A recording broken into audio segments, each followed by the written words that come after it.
Hi everyone, my name is Vusumdingandi and this is The Journey Kwantu. It's actually strange to be greeting at the beginning of an episode instead of at the end, but this is a kind of a different episode. COVID-19 is here and it is forcing us to approach our lives very, very differently. We are in week 5 of the lockdown and the restricted movements have impacted on how I put together the episodes. For one thing, I can't do interviews in person, but I've been very reluctant to do interviews over the phone or online because I strongly believe that there is such an important energy that is conjured when two people sit together and connect in person. I've been waiting for the lockdown to end in order to resume with the work, but that's rather naive of me. Things are not going to go back to normal anytime soon. In fact, our lives have changed dramatically forever. As I've been trying to figure out a new way forward, I decided to do an episode where I share on some of the experiences that I've had in putting together this series and some of the thought processes that go into putting the episodes together as well. So this is the Journey Kwantu behind the scenes.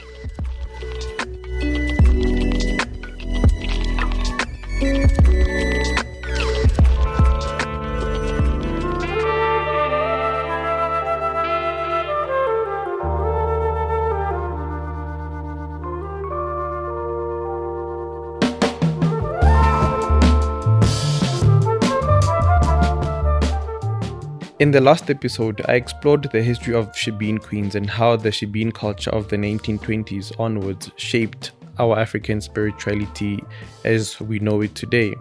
But it's actually not what I had set out to do initially. Since a big part of the series is based on retracing or peeling back some of the layers of my spiritual grounding, I ended up spending a lot of time with my mother since she was the very first person who basically introduced me to God. This led me down the history of Christianity in the context of South Africa. I gained a better understanding of not only my mother's views on spirituality, but I actually felt as though I met my grandmother again all over.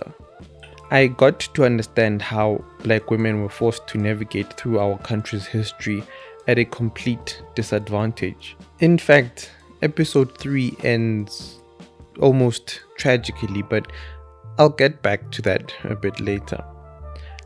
After learning just how much of an impact my grandmother had on my mother, I started to be curious about my grandfather, my mother's father, and how he fit into the whole picture.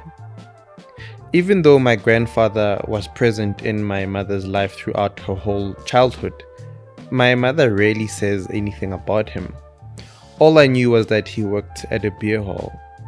From that little piece of information, I gathered that him working at the beer hall birthed in him a drinking problem, and it also led to him being emotionally absent as a father and as a partner. So I wanted to understand the beer halls. I wanted to understand the lasting impact that they had on Black society. What I found was the intriguing and yet conflicted history of Shebeen Queens. Throughout all these episodes, I was building up to a topic that I've been dreading to deal with. From the time I started interviewing my mother and delving into Black women's historical and current relationship with spirituality, I knew that one day, eventually, I would need to confront the state of Black men's spirituality. This made me nervous, and the reason it made me nervous was because I was afraid of what I would possibly find. The identity of black men and his presence in society is so troubled.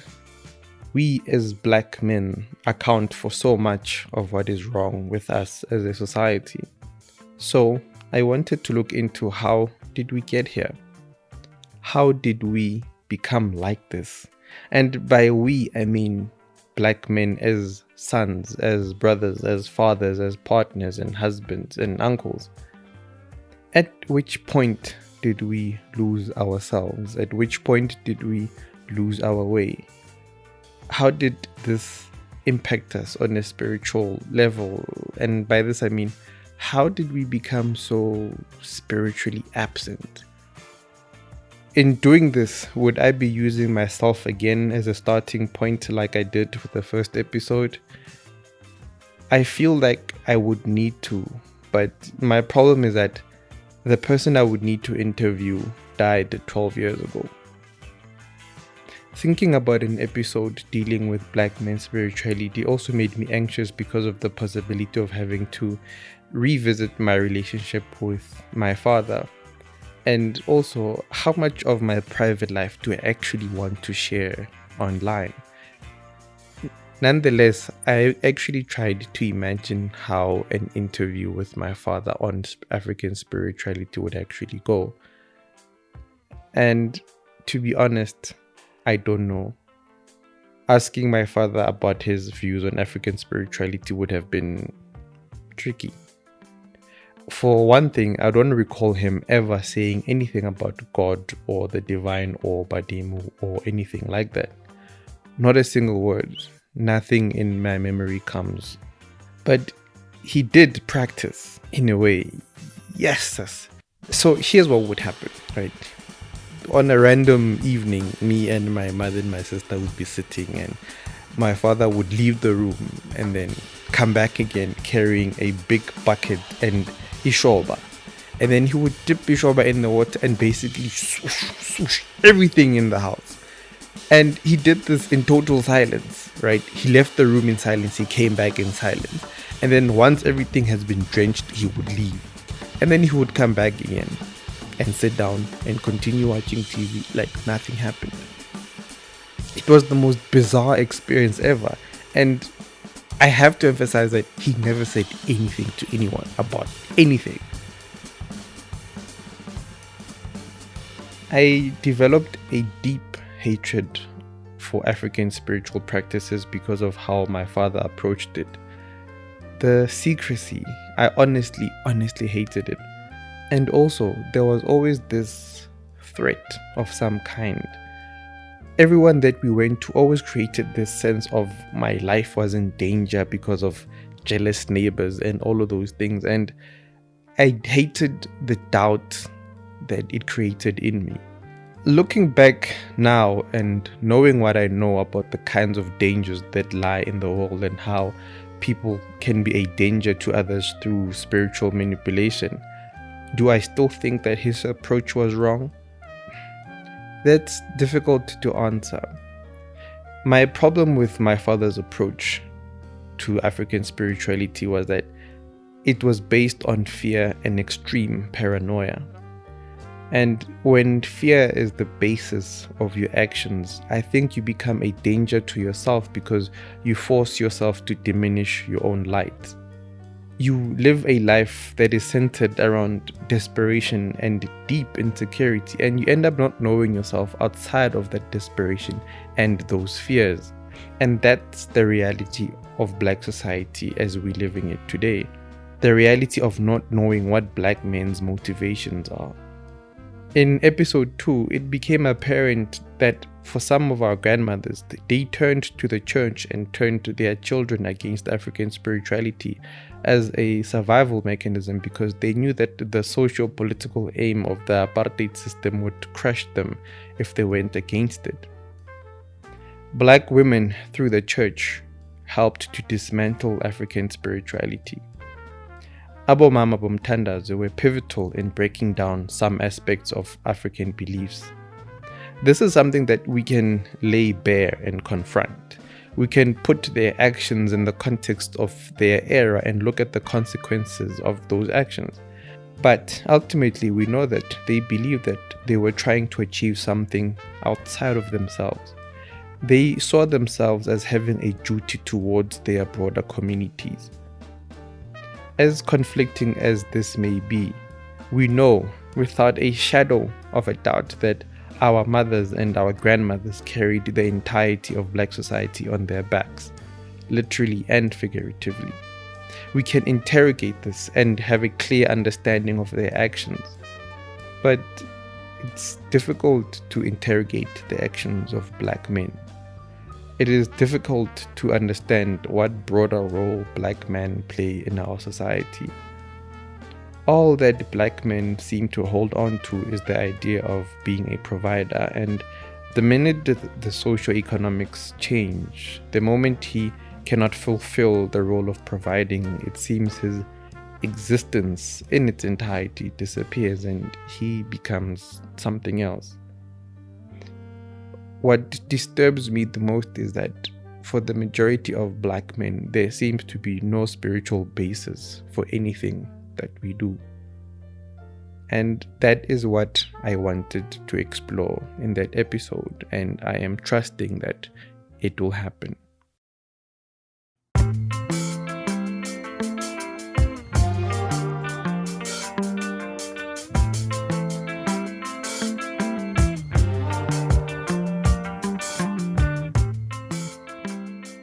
When I created this series, I purposely didn't want to talk about the esoteric aspects of spirituality. I didn't want to talk about things to do with ukutwasa or rituals or dream interpretations or such, because I believe that there are people who can do a far better job than I can. There are amazing healers like Gogo Moyo who have platforms that cover a lot of these topics extensively, and they base their knowledge on lived experiences. What I wanted to learn and share with you was, how did we get here? How did we get to this point in our spirituality as a people? And that is why so much of the series is based on history. However, the esoteric has been a fundamental part of the series. This work is guided and much of it is touched by Ilozi. The end of episode 3 touched a lot of people. There was a part that was in a way gut-wrenching to listen to, and it was almost transcendent in its experience. I would like to take you through how that particular moment on episode 3 came to be.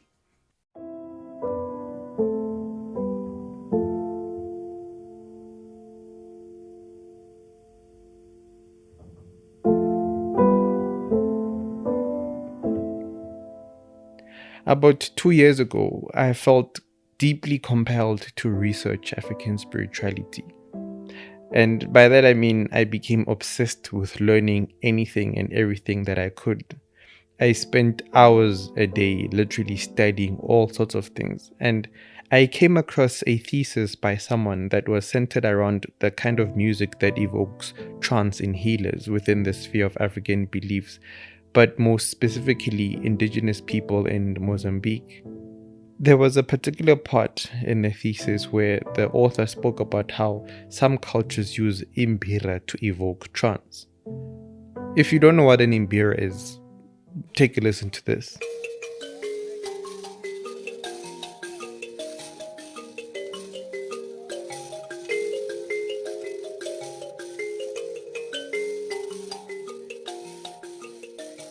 My understanding has always been that izigubhu is used to evoke trance.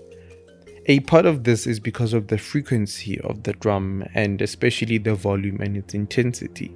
So the idea that an instrument as gentle as imbira could evoke trance was actually dumbfounding to me, but yet it was there and it seemed to me it was a real thing. Anyway, so Fast forward to September of 2019, and I was in Limpopo attending one of the most amazing ceremonies that I've ever been to, called Malopo, which basically celebrates the African New Year at the beginning of spring. While I was there, I met a lot of amazing individuals and healers, and I got to experience their presence and their knowledge. The ceremony takes about 3 days. On one of those days, on a warm evening, we were sitting outside while listening to drums in the distance, and we're having beautiful conversations.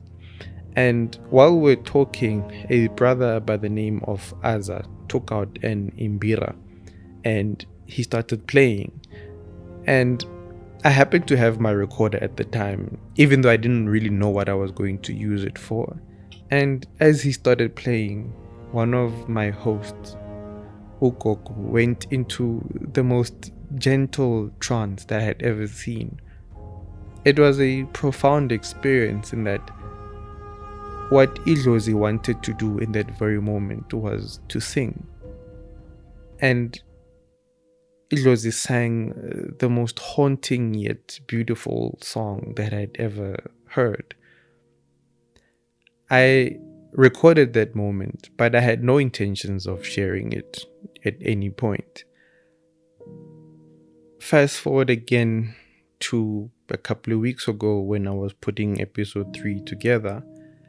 I had done so much research on how Black women experienced the apartheid system, and even before that, and all the sacrifices that they had to make, and how they basically sacrificed themselves for the sake of Black society as a whole. And for those weeks that I was busy with the research, something very, very heavy weighed on my spirit. I knew it was related to the research, but it was almost deeper than that. I would sometimes find myself overwhelmed by sadness, out of nowhere really, with no specific reason. There would be moments where I would have tears flowing down my face, and I was quite shocked by this. And there was a moment where I realized that I was actually not the one who was sad. I was not the one who was crying, even though tears were streaming down my eyes. The person who was crying, or the people who were weeping, were the people that I walk with, the lineages of mothers that came before me. They were crying through me. And I struggled to actually record that episode. I had to do it several times. And I remember in one evening when I was doing the final recording, I basically had a breakdown. And I just felt all these intense emotions of sorrow wash over me. And as this was happening, the song that I heard in that ceremony last year under that warm night in Limpopo came back to me. That sound of imbira and the trance that it evoked through Ukoko was something that echoed through the whole moment. And I couldn't actually figure out why that was. And I spent about 2 days trying to figure out why this song kept playing over and over again in my head as I was trying to make this recording. And I suppose it became clear that those who were putting this work together with me wanted this song to be included in the recording. But this was a difficult situation for me because I had sworn that I would never share such recordings of such intimate or trance moments with the general public. But I could not shake the feeling that this was something that needed to be included in that episode. So I contacted Ugogo, and it's funny because she actually, obviously, she didn't even remember that I had recorded her in trance in that moment. And I was quite worried that she would have been offended by it, firstly, and be even more offended by the fact that I wanted to share it with you guys. And but I could not deny the fact that this was weighing very heavy on my spirit. So I contacted her and actually sent her the recording. And I waited with bated breath for her to tell me how crappy it is of me to have recorded that, or how crappy it is of me to want to share it. But she was taken quite aback by it. But her response was almost just as profound, because her, her exact words were, "They are telling me to tell you that you should use it, and it's important that you be the one to use it." When I read that WhatsApp message, I just felt a shot of, I don't know what, just slide down my spine. And I suppose I had gotten the confirmation that I needed, and I could go ahead and include it. And this is basically what it came down to.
We are in a very difficult period in our history. In many ways, what is happening now is unprecedented, and we all have fears. We all have doubts. Many of us are trying to navigate through spirituality, and we are riddled with fear. I would like to compel you to, for a moment, just put down your fear. I know that you cannot get rid of it entirely, but put it aside for a moment and just let yourself experience yourself. The answers that you desperately seek are already there. I would like to tell you from my personal experience that everything is connected. Some of the answers that you are looking for take years to connect. If you were looking for a sentence that would be the answer to your most deepest fears, I can almost tell you that each word of that sentence that you are looking for, you will find in the most strangest of places. Don't let desperation rule you. Don't let your current situation rule you. Understand that you come from a long line of people who had been through many, many things. You come from a line of people who have been through much worse than what we are going through now. And it is the strength that you gather now that will be the strength that your descendants will use after you.